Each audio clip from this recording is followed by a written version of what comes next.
Sosok wanita kebal pas Pampres menangis, tak kuat ditinggal Jokowi dan Irina. Jejak wanita kebal pas Pampres memang menghilang jelang Jokowi mengakhiri masa jabatannya sebagai Presiden RI. Puncaknya saat Jokowi dan Prabowo Subianto serah terima usai pelantikan Prabowo Gibran Presiden dan Wakil Presiden terpilih pada 20 Oktober 2024, Erlin Swastini demikian nama lengkapnya tak nampak. Namun, sosok yang kerap warawiri di hadapan Jokowi meski dalam kawalan ketat itu sempat tertangkap kamera saat Jokowi pamit pulang ke Solo. Erlin yang menjabat Kepala Biro Pers Media dan Informasi Kedeputian Bidang Protokol Pers dan Media Sekretariat Presiden ini, terlihat menangis saat melepas kepergian Presiden ke-7 RI Joko Widodo, Jokowi, ke Solo, Jawa Tengah, Minggu.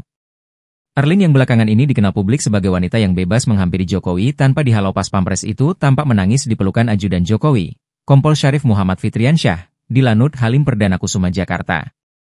Momen itu berlangsung saat Jokowi dan Iriana Joko Widodo bersalaman untuk pamit kepada seluruh pengantar menjelang tangga pesawat TNI AU jenis Boeing B737-A7309 yang membawa mereka ke Solo. Erlin yang kala itu mengenakan pakaian gelap dan bermasker putih tampak menangis terseduh di dekapan Syarif yang berusaha menguatkannya dengan beberapa kali menepuk pundak Erlin. Erlin sesekali menutup parasnya menggunakan telapak tangan di saat awak media yang berada di belakangnya menyorot keberangkatan Jokowi ke Solo.